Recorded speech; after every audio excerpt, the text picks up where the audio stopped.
La sophrologie englobe la totalité de la personne, le corps, l'esprit, le cœur, avec toutes ses composantes aussi biologiques. Et ce qui est très important, c'est d'apprendre jour après jour une manière de vivre l'événement stressant. Quelqu'un arrive à l'improviste que vous n'attendiez pas, vous respirez tout de suite pour libérer votre diaphragme coincé par cet événement qui vous dérange.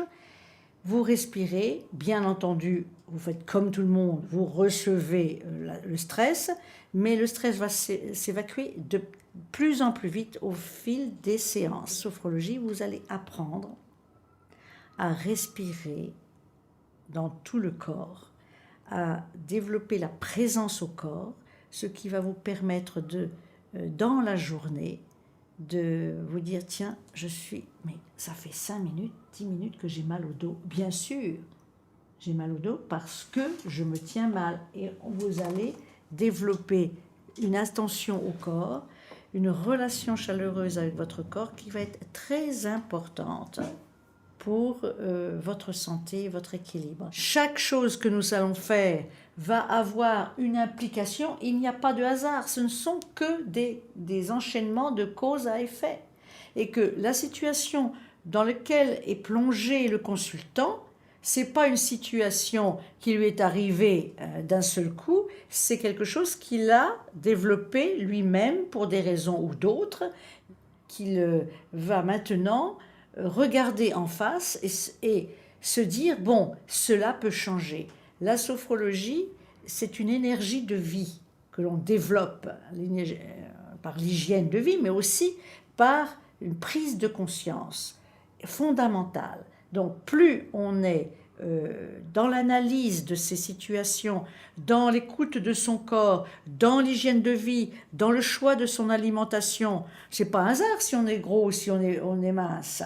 Il y a tous des facteurs, bien sûr qu'il y a le tempérament, le caractère qui sont innés, mais il y a beaucoup d'acquis et la sophrologie est là pour étudier le fonctionnement du cerveau et du corps et pour aménager sa vie de mieux en mieux pour arriver à une sérénité, à un calme intérieur malgré le stress.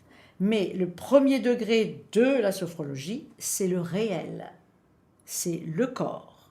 Ce n'est pas la méditation, c'est le corps, le réel, les sensations. Qu'est-ce qui apparaît ? Quels sont les phénomènes que l'on enregistre ? Chaleur,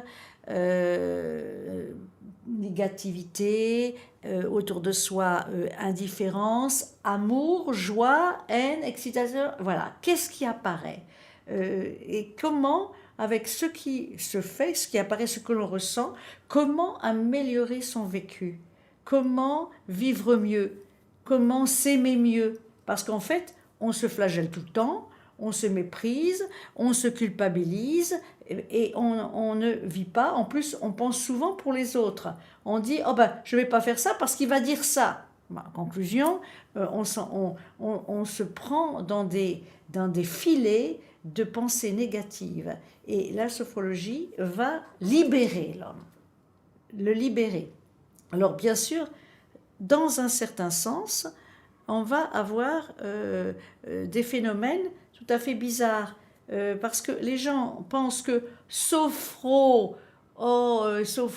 relaxation, bien-être, ils confondent la relaxation simple que font les coiffeurs, les esthéticiennes, les profs de sport, et on va faire une petite relaxation. Certes, c'est très bien, massage, relaxation, musicothérapie, tout ça c'est très bien, mais ce n'est pas suffisant. La sophrologie, ça développe la conscience, l'intelligence, l'intellect, l'intuition. Voilà, et ça c'est très important et c'est beaucoup plus que le bien-être. Le sportif, lui, vient me voir parce qu'il est stressé par les compétitions, par l'environnement familial, souvent son partenaire, qui a des difficultés parce que le sportif est un passionné de l'entraînement et ça perturbe la vie quotidienne. Il est stressé souvent par des douleurs qu'il a, qui l'empêchent de faire des compétitions. Il est stressé par tout l'environnement, l'entraîneur, quelquefois, qui lui pose des problèmes, par les compétitions, les gens, le public, les médias, etc. Alors, qu'est-ce que le sophrologue fait? Et ça, c'est pédagogique, c'est le premier degré de la sophrologie. C'est d'abord apprendre à se connaître, ne pas être un sportif qui est excité, nerveux et qui est finalement qui développe une activité exagérée qui va finalement le faire perdre parce qu'il est très fragilisé. Et il peut être aussi un sportif qui est souvent découragé par l'échec, qui a la difficulté à rebondir. Il faut qu'il trouve la voie du milieu, une voie de sophrologie, se connaître ses erreurs, comprendre ses erreurs, les accepter et travailler un entraînement avec, cette fois, des méthodes qui sont des méthodes au bord du sommeil. C'est-à-dire, nous faisons une relaxation profonde, nous ne dormons pas, nous sommes au bord du sommeil, c'est ce qu'on appelle le niveau sophroliminal, mais disons au bord du sommeil, une conscience modifiée en onde alpha, et là, il va, par exemple, visualiser sa prochaine compétition avec un objectif extrêmement précis. Ce sont des compétitions qui ont des caractères objectif, le temps, la distance, etc. On enregistre la cassette et d'abord, bien sûr, avec le sophrologue, il y a un dialogue très important où il faut être très précis sur la demande du sportif. Et là, vous avez une cassette et vous écoutez cette cassette tous les jours. Ensuite, vous avez des techniques pour combattre l'angoisse, des techniques conditionnées, précisément avec un geste, faire venir une image positive, un paysage très agréable où vous trouvez la sérénité, le calme, la paix en vous, la confiance en vous. Et vous êtes capable, c'est comme une auto-hypnose, vous êtes capable qu'à chaque fois qu'il y a un souci, soit dans la compétition elle-même, même dans sa vie quotidienne, de faire ce geste, de bloquer l'angoisse et de travailler. Et en tant que sportif de haut niveau, il a besoin de gérer son angoisse constamment. Et c'est pour ça que la sophrologie pédagogique est très importante. Apprendre à respirer, apprendre à mieux dormir, à mieux manger, à mieux gérer les émotions, les événements de la famille, du frère, du fils, de la mère, etc.